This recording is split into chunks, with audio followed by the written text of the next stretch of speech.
Hola, buenas noches. Ya estamos transmitiendo el primer ciclo, en mi caso, de entrevistas para el Club de los Viernes. Eh, Quien les habla, María Molina. Es la primera transmisión que hago a través del Club de los Viernes Argentina. Un gusto saludar a toda esta querida audiencia que se va sumando, gracias a todos los que ya se están incorporando. Hoy más que nada estamos siendo viernes, haciendo honor a lo que sería la antesala del Club de los Viernes. Y hoy vamos a tener la visita de una persona de Bolivia que va a estar hablando con nosotros sobre el complejo contexto que tiene Bolivia en este momento bajo el gobierno del mandato de Arce Catacora. Él es un escritor, también docente universitario, dedicado, digamos, a hacer también el análisis económico, porque es a lo que se dedica puntualmente.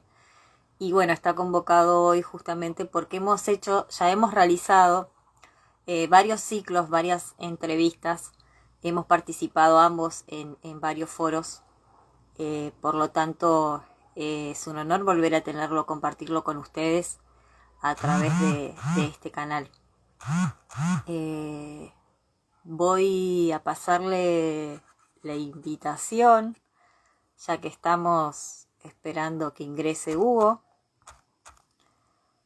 Eh, Ahí estamos. Bueno, muchas gracias a Ale por la confianza. Así que ya estamos en el vivo, esperando que se conecte Hugo. Ahí le voy a estar avisando que se comunique, porque me está preguntando si está todo listo. No sé si le está llegando o no la invitación. Quiero saber si se escucha bien, porque hace un ratito hice una transmisión y no se podía escuchar, y gracias a la audiencia que me avisó. Si se escucha bien, a los que están en plena transmisión, les vamos a agradecer.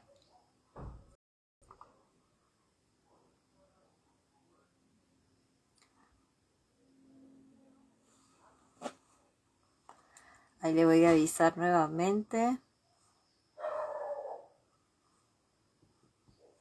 que ya hicimos la presentación para que Hugo se esté sumando. Está la gente del club. Saludos a Nacho, que es parte del equipo también. Ahí está Hugo. Me quedo más tranquila. Perfecto.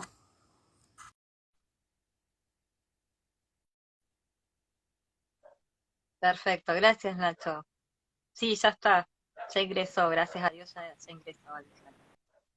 Hugo, no te vemos, pero sabes que está.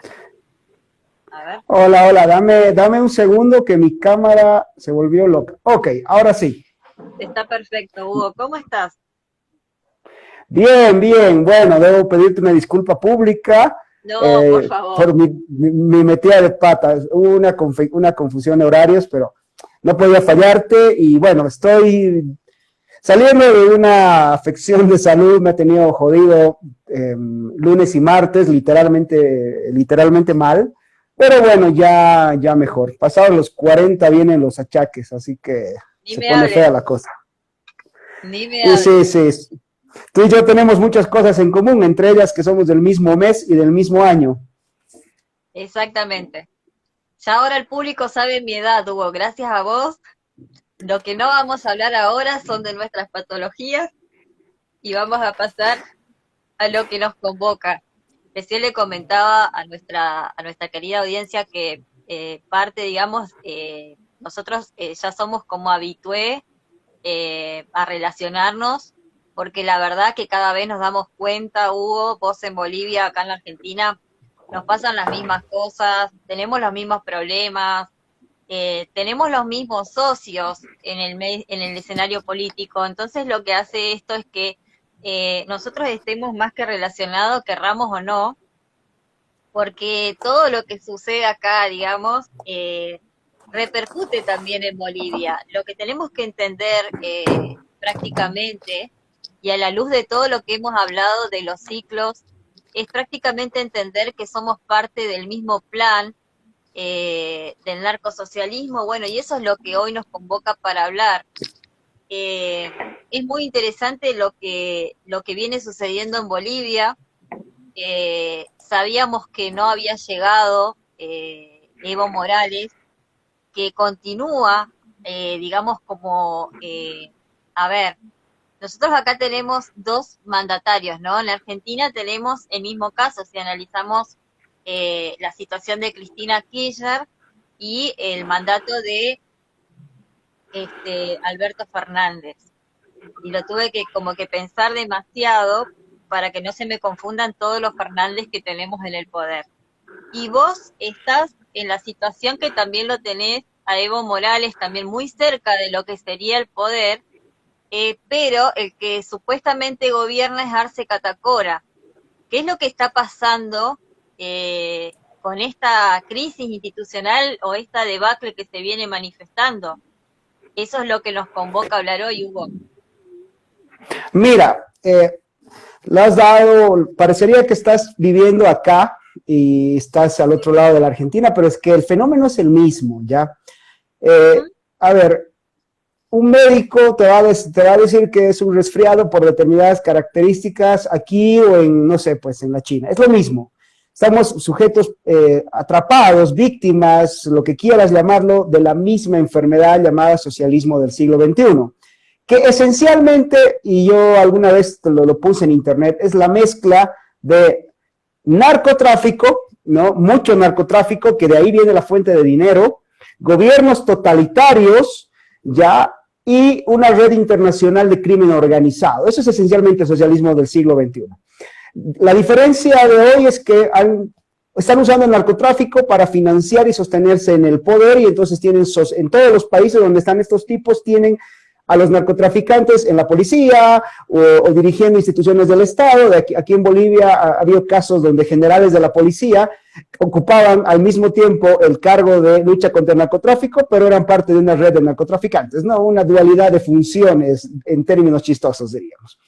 ¿Qué es lo que está pasando hoy en Bolivia? Sucede lo siguiente: Arce Catacora no gobierna, ya, esto se sabe, y te voy a decir las razones por las que él no gobierna. Primero, que Arce Catacora es el clásico burócrata que desde que era bastante joven fue migrando en todos los partidos políticos que estaban en el poder.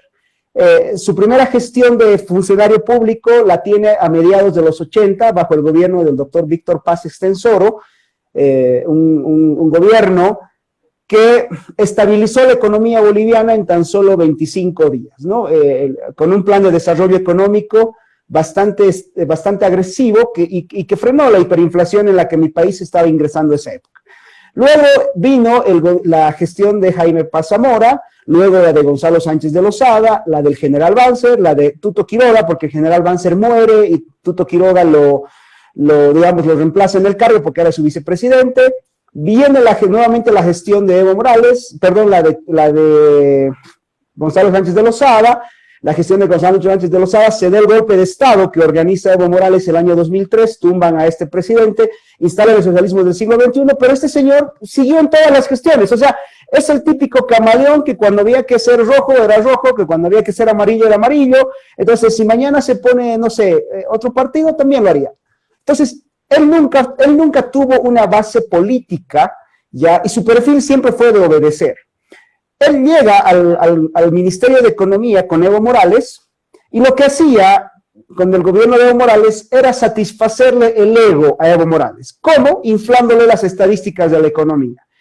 Haciéndole creer a Evo Morales que el gobierno de Evo Morales había puesto en el país, a Bolivia, en un milagro económico, ¿no? Que nunca había existido nadie como Evo Morales. Y bueno, y esencialmente esa era la tarea de Arce Catacora: firmar cheques, inflar estadísticas y demás. Lo que diríamos sí, un chico de los mandados, te lo diría en buen boliviano, ¿no? No sé cómo dicen eso en Argentina, pero es un chico de los mandados. Igual, ¿no? Exactamente igual. Bueno, fíjate, Cuando se da el levantamiento popular del 2019, la población le dice no al nuevo fraude de Evo Morales probado y sacramentado, y que los sinvergüenzas estos llaman golpe de Estado, que no se los cree nadie más que ellos, y alguno que otro idiota en Argentina que los defiende, como estos periodistas pegados a los K, pues nadie más. Vamos, ¿ya? O sea, todo el mundo vamos a hablar de eso porque tengo unos datos para contarte sobre la presentación del libro Operación Rescate de Serrano. Tengo unos datos para cerrar, eso lo voy a dejar para el cierre, pero quiero que vayas explayando, digamos, de cómo llegamos a esta situación, que es lo que vos estás explicando. Ok, bueno, cuando Evo Morales sale de Bolivia, va a México, y de México lo botan casi que de una patada en el trasero a Buenos Aires. Ahí se hay una reunión del partido de ellos, y el candidato tenía que ser David Choquehuanca. ¿Cuál es el tema? David Choquehuanca es un tipo testarudo, ya, testarudísimo, y que Evo Morales sabía que no iba a poder manejar, porque Choquehuanca tiene su propia línea, su propio discurso, es un estúpido también, pero no es que se iba a dejar manejar. Bueno, Evo Morales impone su dedazo. Fíjate que él es muy democrático en el discurso, pero inclusive dentro de su propia organización criminal que pasa como partido político, se hace lo que él dice.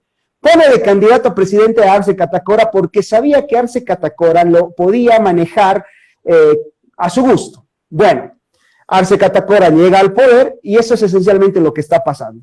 Ahora, ¿qué es lo que viene detrás? Detrás de Arce Catacora sigue gobernando el círculo fuerte de Evo Morales. Esto es inminente, porque las nuevas leyes que se han intentado aprobar las ha dicho el propio ex vicepresidente de Evo Morales, Álvaro García Linera, que es un tipo que no sabe ni sumar, pero que en Argentina consideran un gran intelectual en la Universidad de Buenos Aires y en la Universidad de San Martín. Me dice, ¿qué les pasa a los profesores argentinos? Y creo que la Universidad de Morón, donde estuvo desempeñando, digamos, un cargo. Mira, ese tipo nunca tuvo un cartón universitario para acreditar que es docente. O sea que, bueno, ya saben la clase de chanta que es. Bueno, resulta de que este tipo tiene una entrevista hace un par de semanas en una revista que se llama Jacobino Latinoamérica, y él dice que el gobierno del MAS textualmente tiene que volver con más fuerza y apretar más las tuercas sobre los grandes capitales. Lo dice él. Y a los pocos días sale la primera ley, que es la ley de las ganancias ilícitas, que entre las maravillas que tiene esta ley es que se pierde la presunción de inocencia. Eso quiere decir que si yo sospecho, yo sospecho de que María Belén Molina está lavando dinero, porque bueno, no sé, se me ocurrió, yo la denuncio a una unidad que se llama la Unidad de Investigaciones Financieras, y tú ya eres culpable ante mi sola declaración. Fíjate que cualquier estudiante de Derecho lo primero que aprende es el principio de inocencia, o sea, eres inocente mientras no se demuestre lo contrario. Para eso te hacen un juicio, pero aquí estamos estamos poniendo con estas leyes algo muy parecido a lo que pasaba con Fidel Castro y la Cuba castrista, ¿no? A Fidel le decía, mira, Fidel, ya tenemos la fecha de fusilamiento, solo falta el juicio. Bueno, algo así se estaba haciendo. Hay un levantamiento popular, y eso es lo que yo te pasaba en un artículo esta tarde cuando hablábamos, porque en Bolivia hay una característica que es una defensa natural que tiene mi país contra el avance del socialismo, y es la economía informal. Resulta de que mucha gente de la economía informal, cooperativistas, gremiales, profesionales independientes, dicen, oye, esta ley agarra y con esa ley yo pierdo mi sacrificio de por vida. Entonces, hay un levantamiento de ciertos grupos que son mayoritarios en el país, como por ejemplo el sector gremial, y que pertenecen étnicamente al indigenismo. O sea, no es que piensen como indígenas, pero étnicamente pertenecen al indigenismo. Entonces, ahí el gobierno se ve en un problema porque dice, soy un gobierno de indígenas, pero la mayoría de indígenas de este país me está diciendo, no quiero tu ley. Entonces frenan hasta un inminente levantamiento popular que empezó con un paro de 24 horas, pero que amenazaba con prolongarse, retroceden en esa ley, pero hay otras más. Hay la ley macro, porque esa era una ley que venía en un paquete de leyes, porque hay una ley que es la 1386, que trata exactamente de lo mismo, y hoy día la gente está discutiendo porque el lunes en Bolivia empiezan los paros contra esa ley, que también, al igual que la anterior, termina con la presunción de inocencia. Bueno, también junto con esa ley se lanza hoy día, y por eso tú me dijiste brillantemente que estos países se parecen, lanzan la ley 342, que es de la ley de desarrollo económico, que entre otras cosas tiene la brillante idea de sustituir importaciones, y eso lo dijo también alguien del gobierno argentino, ¿no? Que la Argentina iba a crecer sustituyendo importaciones. Es un disparate, pero ahí está. Pero, y con eso termino, déjame redondear. Esta ley, entre otras cosas, lo que hace es acabar con todos los espacios individuales que tenían los gobiernos intermedios, y me refiero a gobernaciones y alcaldías, y centraliza todo más poder en manos del Estado, o sea, en el Estado central que está en La Paz. Exactamente ese es el espíritu de esta ley más que otra cosa. A título de cualquier cosa, uno tiene que ver entre líneas lo que estos tipos redactan, porque no sé si redactan mal porque son imbéciles, o redactan mal porque no entiendas las cosas. O sea, yo no sé, no tengo esa disyuntiva, pero está mal redactada, pero hay que encontrarle el pelo en la leche, como decimos acá, y es eminente que el espíritu de esa ley es la concentración del poder en manos del Ejecutivo, querida María Belén.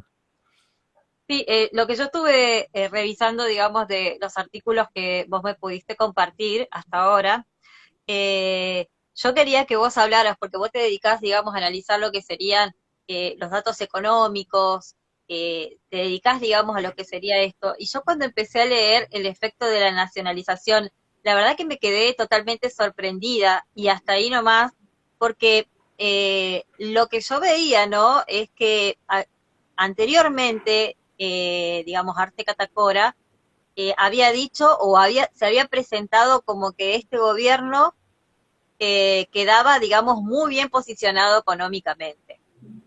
Y de repente empezó a retroceder en su discurso, y lo que más me causó impresión fue que tienen que empezar, o sea, como todo lo que le pasa a la izquierda, ¿no? Una cosa es desde la narrativa, desde el discurso, cómo va construyendo, digamos, esa falacia en la que quiere instalar a través de los medios de comunicación, que son los primeros que logran controlar, y a partir de ahí hacerles creer a la población. Acá hay dos cosas que quieren instalar, y lo comparo y lo traigo a relación a la Argentina. Yo te comentaba que ayer tuvimos la visita justamente en nuestro país de Evo Morales con Rafael Correa. ¿Qué los une a ambos para venir a la Argentina? Bueno, vinieron a la presentación de un libro de Serrano, que ya te voy a decir quién es. ¿Te acuerdas que te dije que estaban, digamos, trabajando en Página 12, que era el diario oficial que ahora pertenece a Cristina desde el año 2010, si mal no recuerdo? Se lo compró a parte de lo que sería el equipo de Jorge Lanata, que es un periodista bastante crítico en la Argentina, y que, bueno, que ha denunciado muchas causas de corrupción. Y, por ejemplo, en el caso de Serrano, quería comentarte que presentaron el libro que se llama Operación Rescate. Obviamente que yo no leí el libro, sí vi varias presentaciones de lo que, digamos, significa esto. Bueno, la idea es instalarle a la gente que Evo Morales es un pobre tipo, que lo han demonizado de alguna manera, que esto ya lo estuvimos hablando en otros vivos anteriores, sobre la construcción de la personalidad de este líder indigenista, ¿no?, que se construye. ¿Por qué? Porque es necesario por ahí construir estos personajes mesiánicos que vienen a salvarse, en realidad vienen a salvarse ellos, pero que el pueblo necesita, porque necesita construir a través de esta representatividad. Entonces nosotros habíamos hablado anteriormente de varias personas que asesoran en la imagen, ¿no?, en la construcción de este líder, como decía Gramsci también, ¿no?, cuando se habla de hegemonía, cuando se habla de hegemón, de este líder y las características que tiene que tener. Bueno, desde ahí se replica, por eso nosotros le llamamos a esto también parte de lo que sería la batalla cultural, porque lo que tenemos que entender es justamente lo que nos está señalando Hugo y lo que estamos señalando ahora. En esta construcción del líder necesitamos una narrativa, entonces necesitamos un libro donde digamos que, por ejemplo, Yanine Áñez lo destituyó y lo derrocó, y que lo hizo de manera inconstitucional. ¿Qué me puedes decir tú, Hugo, desde esta perspectiva y desde lo que acabas de mencionar anteriormente? Mira, María Belén, Evo Morales es producto de, evidentemente, tres cosas. Ya, mucho dinero del narcotráfico, esto es innegable, y también de un discurso muy bien armado por un periodista llamado Pablo Stefanoni, que casualmente paisano tuyo, ¿no? Yo le tengo mucho cariño a la Argentina, ya, yo estoy muy ligado a ustedes, por varias razones. Sí, algún rato quiero cruzar la frontera cuando ya no estén los K. Pero bueno, o sea, yo les tengo mucho cariño a la Argentina, pero también tengo que admitir que mucho del problema llamado Evo Morales se ha creado en Argentina por una izquierda que vio en Evo Morales una figura muy fácil de diseñar y construir a su antojo. Pablo Stefanoni lo que ha hecho es romantizar la lucha contra las drogas, que aquí en Bolivia se estaba llevando a cabo a finales de los 90 y finales de los 80 y principios de los 90, con un plan que se llamaba el Plan Coca Cero. Ya hay un jurista que es muy amigo mío, el doctor Carlos Sánchez Berzaín, que él fue ministro de gobierno varias veces, y él fue uno de los hombres que llevó el plan de estabilización a la zona productora de cocaína en Bolivia, que es en el Chapare, y ahí se estaba haciendo un plan de desarrollo de sustitución de la cocaína por otro tipo de mercados. Bueno, Evo Morales nunca le perdonó que él haya acabado con su republiqueta cocalera, y por eso es que tiene una vendetta personal con él. Pero ¿quién romantiza la lucha contra el narcotráfico? No es Evo Morales. Evo Morales era un tipo que quería seguir viviendo de la cocaína, él mismo lo dijo, o sea, lo que yo te estoy diciendo no es que yo me lo esté inventando. Evo Morales en un video dije, no, yo era narcotraficante, lo dice él, o sea, y es un principio del derecho. ¿Cómo es? A principio de confesión, relevo de pruebas. Bueno, vamos por este caso. Stefanoni lo que hace es darle un aire romántico de que la lucha contra las drogas era el nuevo colonialismo, ¿no? Era el atentado contra la cultura indígena, la nueva forma de dominación, y eso lo hace Stefanoni. Bueno, Stefanoni al mismo tiempo se une con una norteamericana que vive acá, que se llama Catherine Ladenburg, que vive en mi ciudad, ya, y que desde hace 25, 30 años atrás es el nexo que tiene Evo Morales con las ONGs de George Soros. Entre ellas una muy particular que se llama Coca 90, que el año 94, ya cuando Bolivia vivía su periodo más estable, su década de mayor estabilidad, los bolivianos de ese entonces dijeron, bueno, ya, por fin Bolivia dejó de ser un quilombo y ahora nos vamos a dedicar a trabajar, nadie va a pensar en emigrar de este país, más bien empezaron a venir inversiones extranjeras esos años, vinieron muchas inversiones en temas gasíferos, etcétera. Entonces uno dice, ok, bueno, ya el país se estabilizó. Ese mismo año, al año 94, Catherine Ladenburg, Stefanoni, se juntan con gente muy ligada a George Soros en Nueva York, en un congreso que se llamaba por la defensa antropológica de la hoja de coca. Ya, así tenía ese. Bueno, tú sabes, estos zurdos se ponen unos nombres rimbombantes para las mayores estupideces posibles. Bueno, en ese congreso se proclama que el próximo presidente de Bolivia iba a ser Evo Morales. Entonces, a partir del año 94 hasta el 2003, 9 años, ¿no?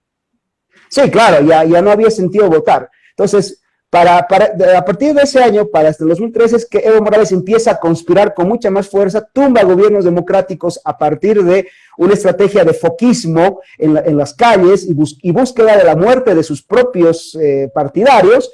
Y es así como Evo Morales llega al poder en el 2005 con elecciones amañadas y una serie de cosas. Bueno, básicamente es eso.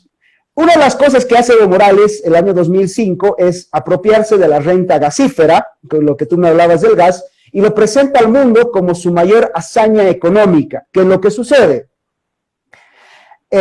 Mira, te voy a poner en un plano matemático, porque de hecho hace poco murió el genio del gas, el profesor Carlos Miranda Pacheco, murió muy mayor, un ingeniero boliviano.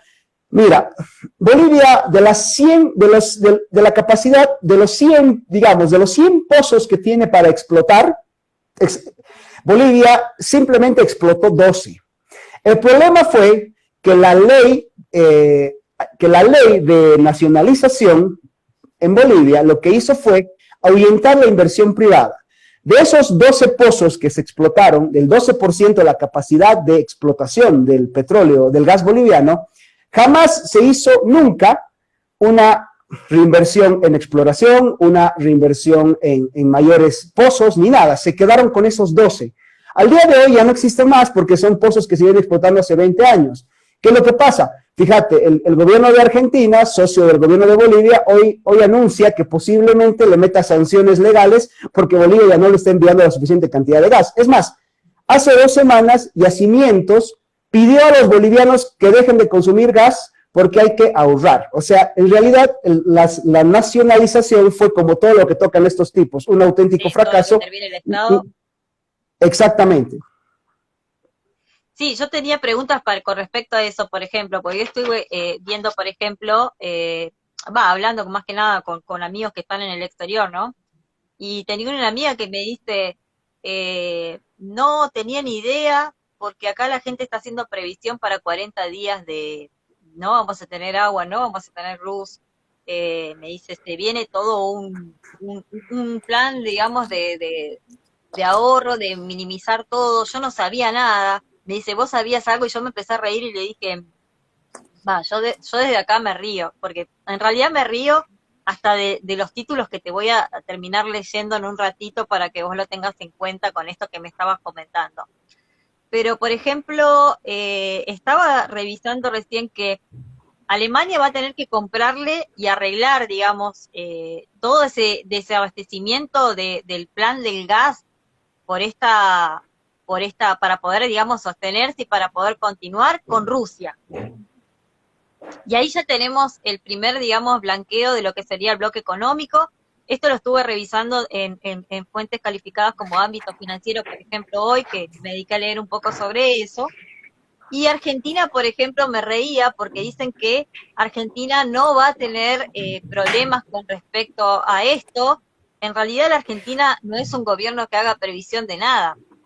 El año pasado, cuando empezó la pandemia a nivel global, tuvimos un ministro de salud, que lo voy a mencionar, Ginés, el señor Ginés, que ya había estado en gobiernos anteriores con fuertes denuncias y comprobados, incluso fue en un momento dado, tiene problemas todavía judiciales con eso por lo que sería irregularidades terribles en el PAMI. Dijo que nunca iba, o sea, que esto no iba a pasarle en la Argentina, que no iba a llegar esta situación a complicar, digamos, lo que sería el plano de nuestro país. Nunca explicó cómo ni por qué, terminó demostrando que no tenía ninguna capacidad, no solamente de gestión, sino de previsión. Digamos, sus funciones fue aumentar lo que serían en el Estado, digamos, todos los que serían los entes relacionados con la salud. Se nominaron en gobierno de científicos y, sin embargo, no pudieron no solamente controlar, no pudieron prevenir, no pudieron organizar la población, no pudieron vacunar, como tienen problemas ustedes, que ya voy a entrar en ese tema también, y tienen vacunas ustedes en ese caso que ya están por vencer y que todavía no han podido gestionar tampoco desde el gobierno. Y ustedes están viviendo también, con respecto a lo que vos mencionabas de la Argentina, este plan de ahorro. O sea, yo lo que sabía del gobierno anterior en cuanto a las medidas económicas que se habían tomado y políticas, que no se estaba en realidad importando gas a Bolivia, por lo menos durante el gobierno del macrismo, eso no se hizo. ¿Cuál es la situación actual hoy, Hugo, con respecto a este tema? Lo que pasa es que hay muchos informes cruzados en cuanto al asunto del gas, ¿no? Uh-huh. Hace poco hubo un choque entre oficialistas, porque el ministro de Hidrocarburos le llama la atención al presidente de la mayor empresa, de la única empresa productora de hidrocarburos en Bolivia, que es la empresa estatal Yacimientos Petrolíferos Fiscales Bolivianos, porque no se habían ejecutado los planes de inversión de esta empresa. Bueno, y el presidente de esta empresa, que también es oficialista, le responde que no puede ejecutar porque no hay plata. No, entonces, entre ellos se habían hecho este asunto. La realidad es la siguiente. los pozos que se estaban explotando en Bolivia ya no se puede explotar más, están en la última etapa. El gobierno de Evo Morales, en 14 años de la nacionalización, aproximadamente en 14 años, sí, ha gastado en prebendas políticas, y espero que estés sentada porque te voy a dar el número, la cantidad de dólares que se han desperdiciado, 6.000 millones de dólares entre el 2010 y el 2014, solamente entre esos 5 años, es lo que se ha desperdiciado en prebendas políticas. O sea, nunca hubo un plan económico en Bolivia. Ya lo que se hacía era esencialmente gastar en cosas tan tontas. Aquí en mi ciudad hay se ha construido una villa olímpica que cuesta 25 millones, sí, te la viste, cuesta 25 millones de dólares y que nunca se han usado, ¿no? Pero que han entrado a los números del gobierno como desarrollo. Evo Morales se ha mandado a hacer un estadio personal, se ha mandado a hacer un museo personal, o sea, en realidad eran todas prebendas a los grupos de poder o un plan de idolatremos a Evo, pongámosle a Evo en un pedestal, ¿no? Y eso era esencialmente lo que habían pasado acá. Entonces, el problema de Bolivia es que en este mismo instante ya no hay capacidad de exportación de gas y tampoco tiene la capacidad de satisfacer la demanda interna. Y no es que no haya gas, es que no se ha hecho mayores inversiones en explotación, porque la ley de hidrocarburos es absolutamente totalmente nefasta con cualquier empresa que quiera venir a exportar. Hoy mismo, el gobierno boliviano requiere toda la inversión privada extranjera que durante años dijeron no necesitar, ¿no? Y de hecho, fíjate, el fracaso, la prueba más clara e inminente del fracaso de Evo Morales en el gobierno es que el 24 de septiembre de este año, hace 40 días, el presidente Arce Catacora estaba pidiendo no pagar las deudas que había abierto Arce Catacora, ministro de Economía del 2011. O sea, el 2011, el ministro Arce Catacora va a Nueva York y se manda una emisión de bonos soberanos pidiendo $1.000 millones para un plan de desarrollo que nunca se llevó a cabo, ya, y de hecho, es que uno no entiende cómo te puedes prestar plata en el momento en el que tenías más ingresos. O sea, si has tenido que recurrir a prestarte plata cuando tenías más ingresos, es que estás haciendo un derroche masivo. Eso es esencialmente lo que ha pasado en el gobierno de Evo Morales, ¿no? ¿Cuál es la deuda histórica? Hoy Bolivia tiene la deuda histórica más alta de su vida republicana. Como país es el momento en el que más debemos y el gobierno, en lugar de pensar en cómo pagar la deuda, va a Nueva York a decir que no quiere pagar las deudas que ellos mismos han abierto. O sea, esa es la prueba más clara del fracaso del modelo económico boliviano. No hay más. Pero Hugo, ese fue el mismo pedido que hizo Alberto Fernández cuando fue a dar vergüenza ahora al G20. Fue el mismo pedido. Y obviamente Mira, es que todos estos hacen lo mismo, que es ¿no? lo que a la izquierda le sale mejor siempre, ¿no? Estos líderes lo que están diciendo es que ellos fueron víctimas de corrupción que no le corresponde a ellos, que la deuda fue adquirida años anteriores. En este caso, yo me tomé la molestia de reducir y lo quiero nombrar acá, el éxito del modelo económico, social, comunitario y productivo boliviano. ¿Qué pasó con ese modelo?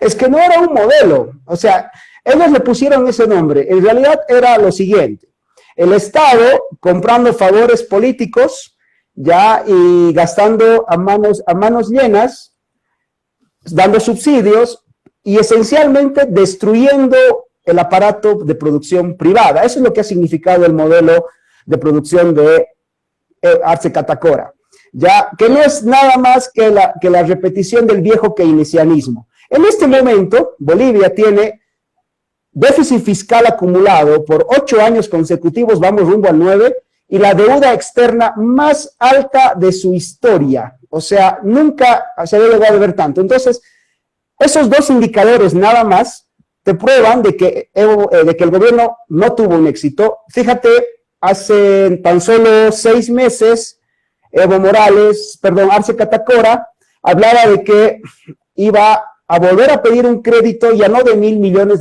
sino de $3.000 millones en bonos soberanos. ¿no? Y esa era su propuesta. Él dijo, no, vamos a impulsar la demanda interna a través de un crédito para el nuevo plan. Estamos a noviembre, estamos a 5 de noviembre y esa plata tendría que haberse conseguido para marzo. No se consiguió un solo centavo. De hecho, los bancos internacionales le han cerrado la puerta a este programa. O sea, nadie ya le cree la cantaleta del éxito, y de hecho ir a pedir condonar la deuda, no pagarla, etcétera, que en el caso del gobierno de Bolivia no tiene el pretexto que tenía Alberto de decir no fui yo el que la contrajo, sino simplemente que eran los mismos, porque ellos están en el poder hace 15 años y son los mismos que han endeudado el país, o sea, no tienen el pretexto ese. Entonces, exacto, en este momento el modelo boliviano es absolutamente y total un fracaso, ya absolutamente fracasado. Es una bomba de tiempo a punto de reventar todo lo que está pasando acá. Caídas de reservas internacionales, sí, desempleo y muchas de esas cosas. También estaba viendo, como reciente repasábamos brevemente, y no quería dejar de ahondar, el tema del fracaso de la vacunación, la pandemia, la reactivación, digamos, que todos los países están tratando de organizar, ¿no?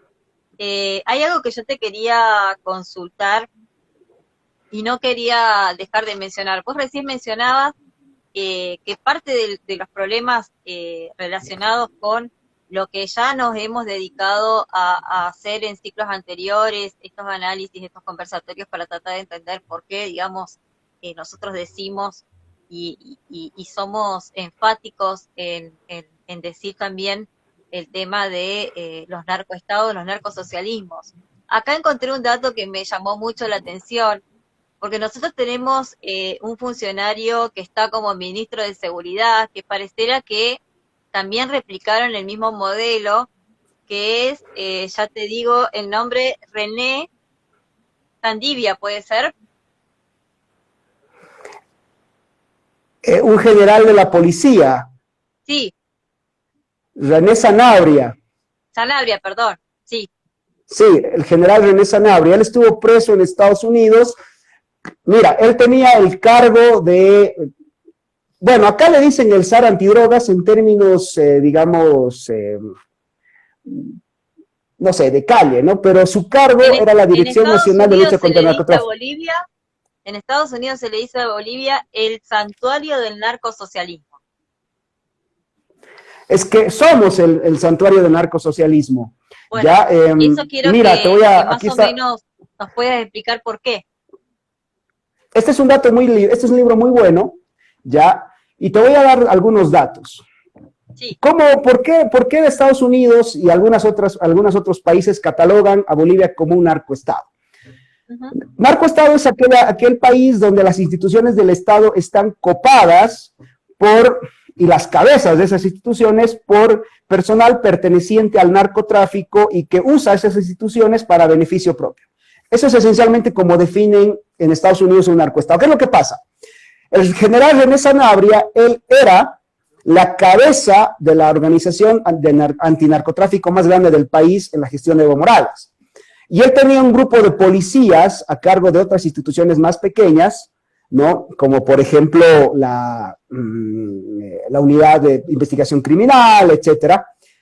Y todos estos policías que tenían entre rangos altos y rangos intermedios resultaron siendo parte de una organización criminal que hoy día aparecen en la lista de la investigación periodística que habla de que el PCC, el primer comando de la capital de Brasil, tiene en Santa Cruz de la Sierra y en otras ciudades de Bolivia operaciones muy abiertas porque los policías y militares corruptos les dejan hacer todo el narcotráfico que quieran. Algo que ya se había denunciado años atrás porque la mayoría de la cocaína boliviana va rumbo a Brasil, no a Estados Unidos, porque de Brasil se conecta con el Atlántico y cruza hacia Europa y a África también. Entonces, esa es esencialmente la ruta del narcotráfico. Pero somos un paraíso del narcosocialismo porque acá la prueba es el general Sanabria, pero hay muchos otros militares, policías, fiscales, jueces, etcétera, que han estado procesados por narcotráfico y que acá hacen lo que quieren, ¿no? Mira, acá es más fácil que yo vaya preso por no dar factura. Hay que considerar siempre sí, es una red, y con muchos es una red muy grande. En Argentina, por ejemplo, tenemos el mismo caso con Aníbal Fernández, que tiene causas relacionadas, asesinatos relacionados con el narcotráfico, y hoy está en una función donde tiene que brindar seguridad. Por eso hacía Es la que relación. pasa lo mismo acá, o sea, Exactamente. mira, el comandante del general Sanabria, narcotraficante, a él lo detienen en Estados Unidos cuando él viaja a una cuestión diplomática y de su trabajo. Resulta que estaba aprovechando el viaje para cerrar sus acuerdos de narcotráfico en Centroamérica y lo detienen en Panamá y va preso a Estados Unidos 8 años. O sea, él estaba yendo, en teoría, a cumplir una misión diplomática, de carácter policial contra el narcotráfico, pero estaba haciendo al mismo tiempo una tarea de narcotráfico y por eso cae detenido. Entonces es muy cómico porque esencialmente esa es la prueba de que Bolivia es un narcoestado, porque bueno, ahí está, las instituciones del Estado son funcionales a la red de narcotráfico que ha establecido Evo Morales desde que se ha metido en el poder, ¿no? Exactamente. Hugo, te quería consultar por cuál es tu visión, tu perspectiva con respecto, relacionado también con este tema, con la detención de Carvajal, de SAP y ahora también de la enfermera de Hugo Chávez, que es aparentemente una especie de como fue el jardinero acá de Néstor Kirchner. También hago esas asociaciones porque repasando un poco los antecedentes y haciendo lectura, digamos, de estos casos, vemos también algunas similitudes. ¿Cuál es tu visión, digamos? ¿Sos optimista? ¿Crees que esto no va a avanzar demasiado? Eh, no sé si has visto que empezamos con 8 cargos, con relación a lo que sería ser testaferro de Maduro, y ahora solamente quedaría Alex Saab siendo enjuiciado ante una corte internacional solamente por uno. Mira, tengo mis serias dudas, especialmente por el tema que hoy están los demócratas en Estados Unidos. Estos tipos Exacto. siempre se sienten muy cómodos con esta gente.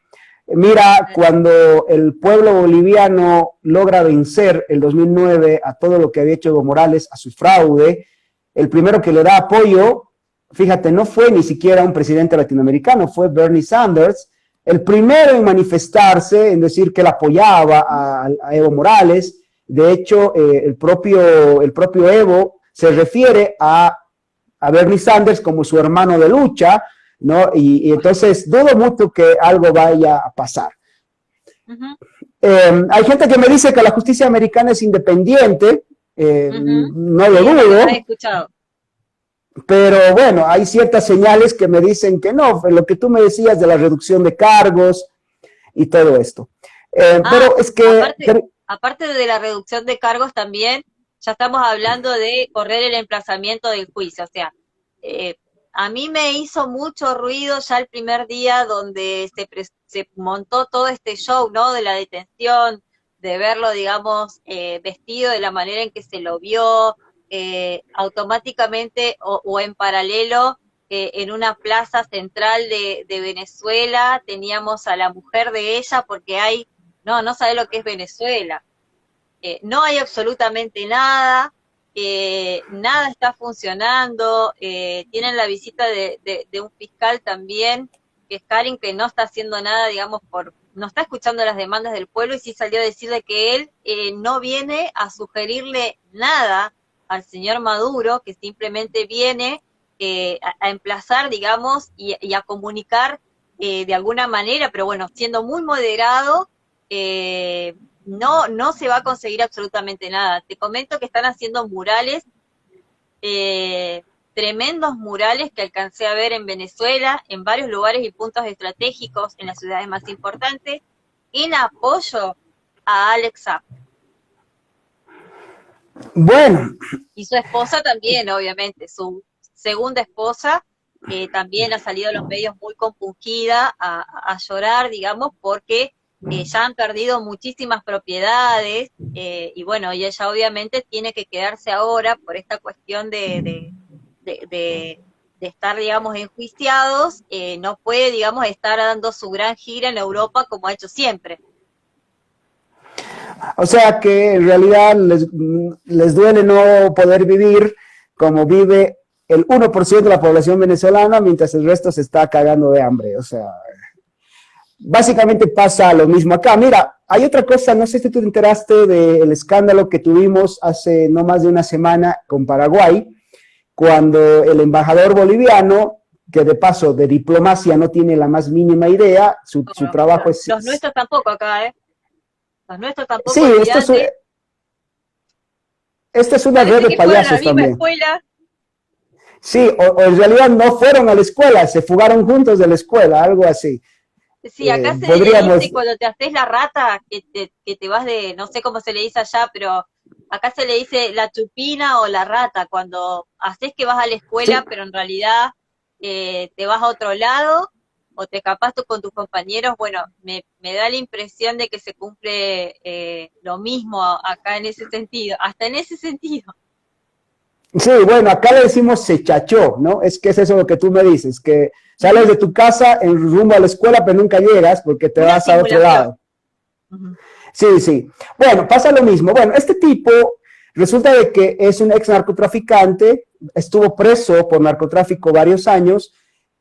Su socio con el que estuvo preso en Santa Cruz era un paraguayo que sale de prisión hace no más de un año y medio, cumple su condena por narcotráfico en Bolivia, se va al Paraguay y en el Paraguay lo vuelven a meter preso porque siguió haciendo de las suyas y hoy está preso en Paraguay. Bueno, Mario Cronenbol es nombrado embajador de Bolivia en Paraguay y obviamente todo el mundo dijo, esto es para darle una mano a su ex socio que hoy está preso en Paraguay, etcétera, por narcotráfico, pero el tipo es tan imbécil que se manda una burla pública respecto al TRD. Y entonces los diputados y senadores de Paraguay le pidieron que se largue del país, lo declararon persona no grata. No duró en el cargo nada más que unos cuantos días, porque lo primero que hizo, su primera aparición pública en la embajada boliviana en Paraguay es hacerse la burla del TRD. Bueno, para que veas la clase de subnormales que tenemos como figuretis en la política boliviana. O sea, ese es el tema. Y fíjate, es otro dato, él estuvo preso por narcotráfico y de hecho él es el único mérito que tiene en la vida es ser amigo de Evo Morales, porque después no se le conoce otro mérito. Es que acá la destrucción del mérito llegó justamente a ese nivel. Estamos en este nivel de ser inviable justamente por esa característica y por eso que acabas de mencionar, nada más ni nada menos. Acá, por ejemplo, está la gente, tenemos los avances de la Argentina durante este gobierno, la ley de etiquetado, terrible. Eh, no sé para qué quieren, digamos, cosificar, y voy a utilizar la palabra que la izquierda usa mucho, los alimentos y calificarlos con este etiquetado cuando tenés un 50% de la población que está prácticamente en indigencia o pobreza. Sobre todo, hay dos zonas y dos provincias que me preocupan mucho, que uno es Córdoba, que tiene el índice de pobreza más alto que todavía el conurbano bonaerense. Así que eso para que te des una idea como dato o indicador económico, vos que te dedicas a esto, Hugo. Y te quería preguntar también por una nota que me enviaste, que la alcancé a leer, que me encanta digamos, porque pudiste explayar todas las posiciones con respecto a el caso de esta joven niña violada por un familiar, lo que sería el abuso sexual intrafamiliar en este caso, un embarazo en una niña de 11 años que, digamos, fue la cuota, digamos, que le faltaba, que siempre está, que está dentro de lo que sería la agenda de medios, justamente también por prescripción de la agenda global, ¿no?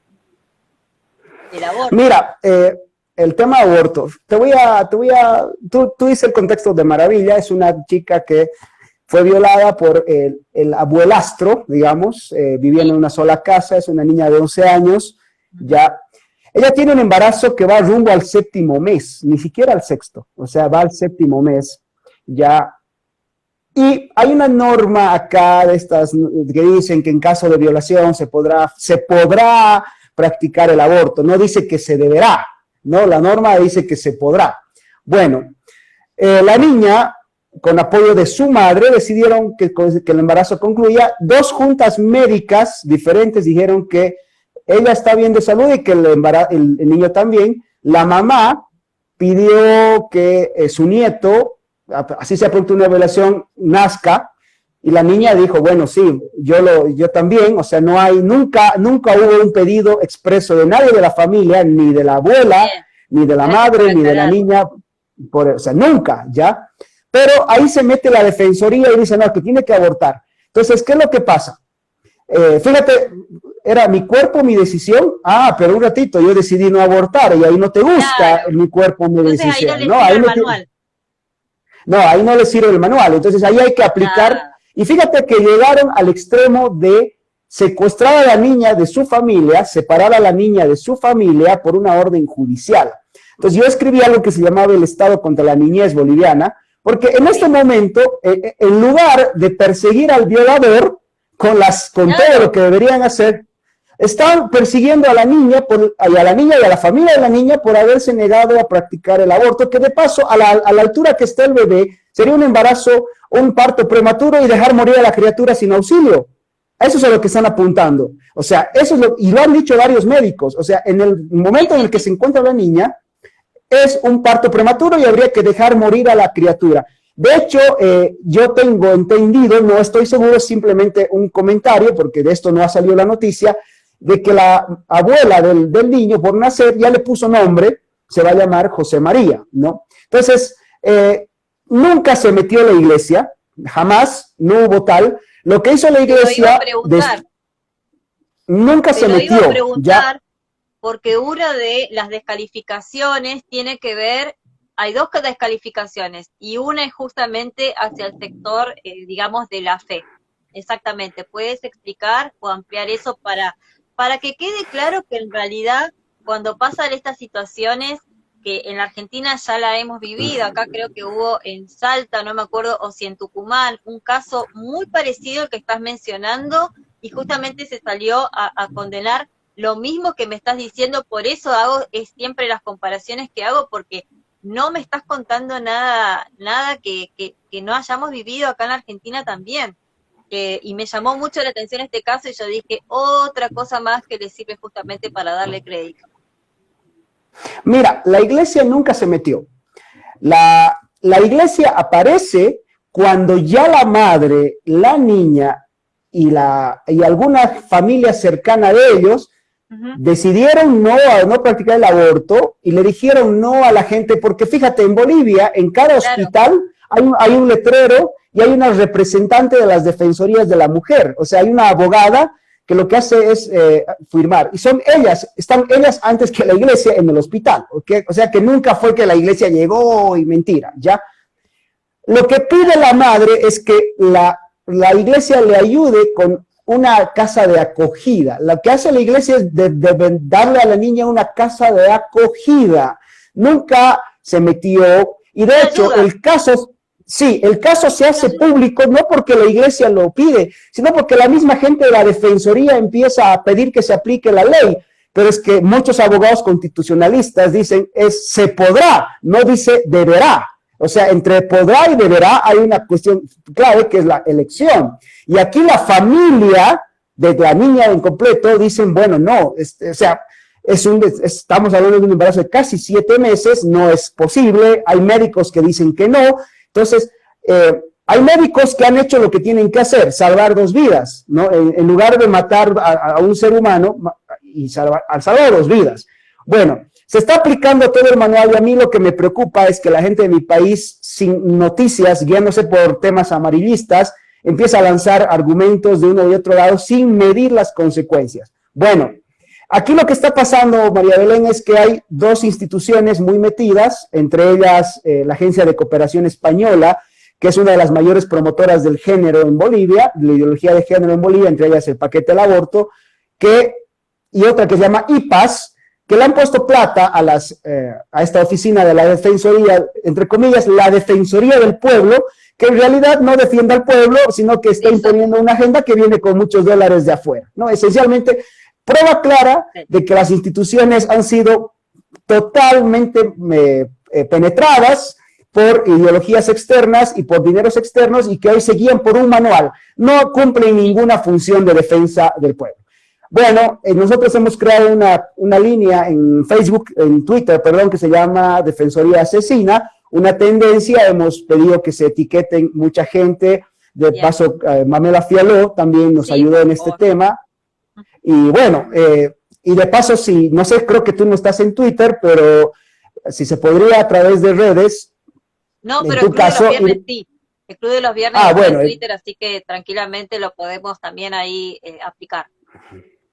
Bueno, ahí es el tema, el hashtag Defensoría Asesina, porque bueno, estamos viendo de que no está defendiendo al más frágil de los bolivianos, sino imponiendo una agenda que de paso lo dicen públicamente, porque ese documento que firma IPAS Bolivia con la Defensoría y además los financiamientos que recibe de la Agencia de Cooperación Española son abiertos, públicos, y de hecho la Defensoría presentó un proyecto de ley en el que se pretende la, digamos, legalización total del aborto sin causales, algo parecido a lo de la Argentina, y sin tiempo y sin semanas de gestación, o sea, si yo quiero mañana puedo matar un bebé de 9 meses en mi vientre. Sí, acá lo que pasó que se reprobó, o sea, no hubo quórum en el año 2018, si mal no me equivoco, si mal no recuerdo, pero en el año 2019, digamos, lo instalaron de nuevo en el debate, y finalmente el macrismo, que era en ese momento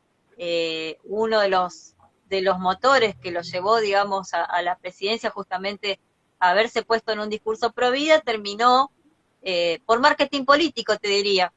Porque ahora cuando yo algo no entiendo de estrategia, preconsulto a los que saben, me dicen, no, pero es una cuestión de marketing político.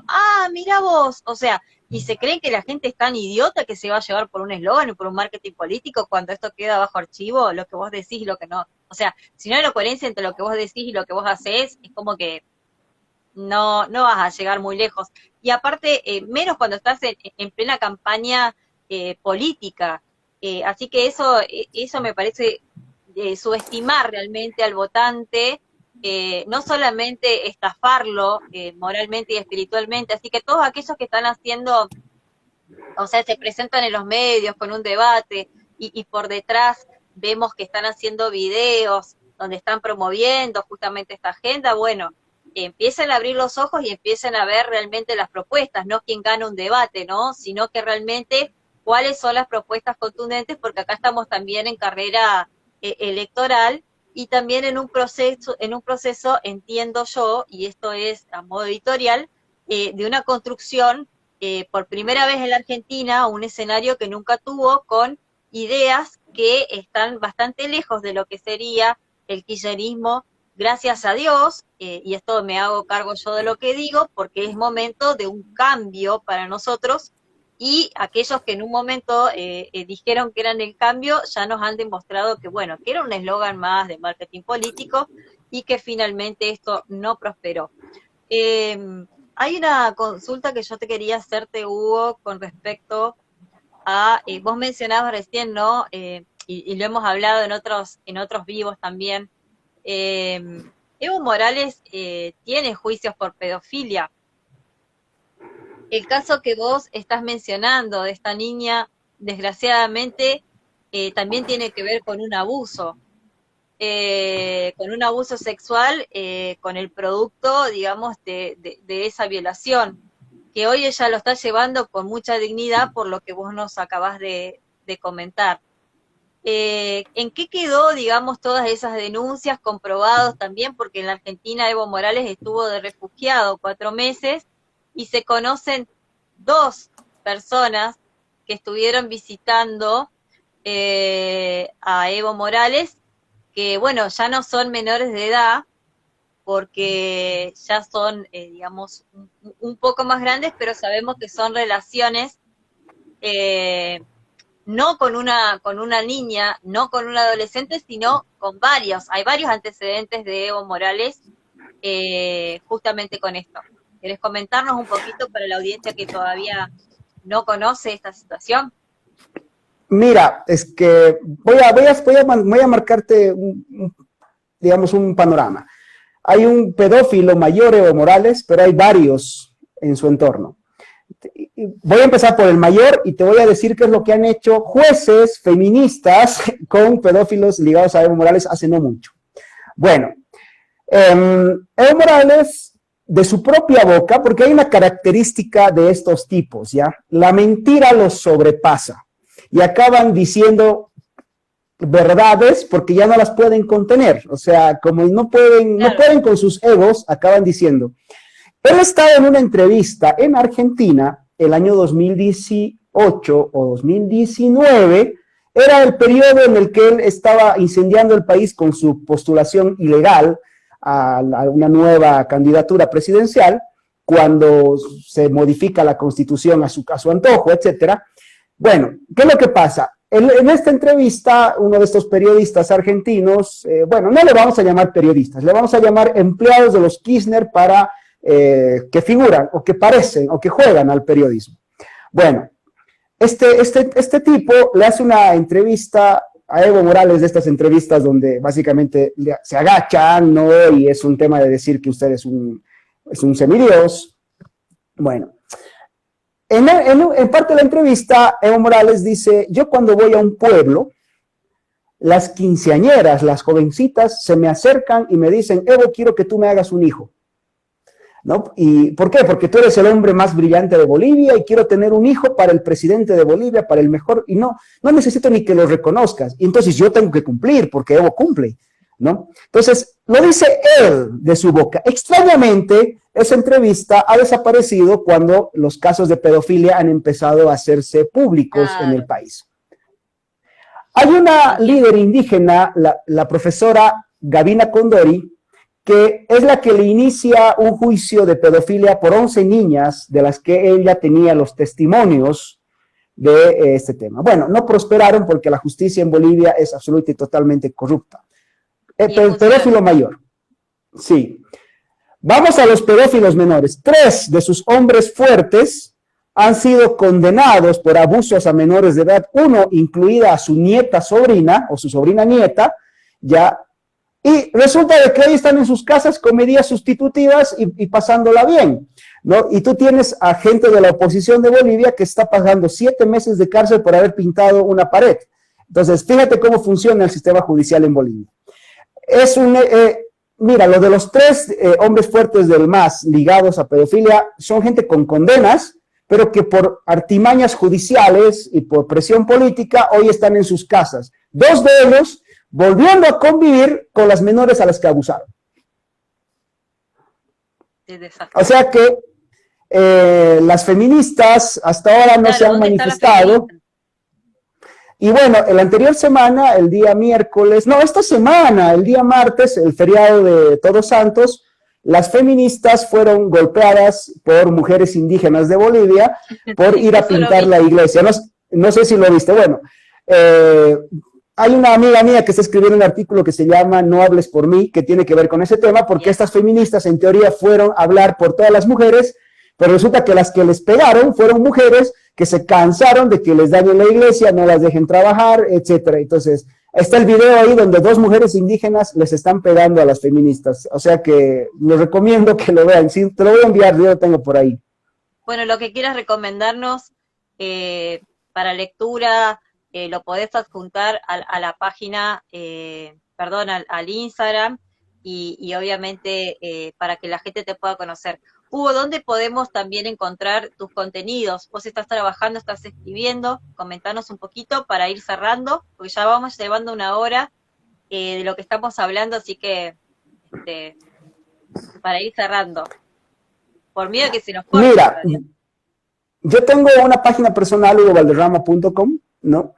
Pero soy articulista en el Pan Am Post y en otro medio que se llama El Visor Bolivia.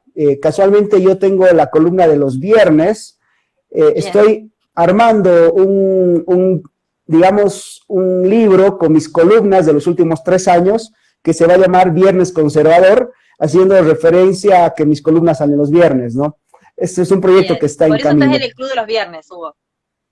Sí, de hecho, los viernes son un día, no sé si por azares de la vida, pero los viernes a mí me resulta más bien mucho más trabajo que los demás días de la Productivo. semana. Sí, Exacto. me sale, tengo que preparar la columna para el viernes, comúnmente tengo varias entrevistas los viernes, entonces uniendo eso es que el proyecto este de juntar en un libro mis columnas de los últimos 3 años, es que se va a llamar Viernes Conservador, el libro, Bueno, que bueno, espero que se pueda salir ya pronto.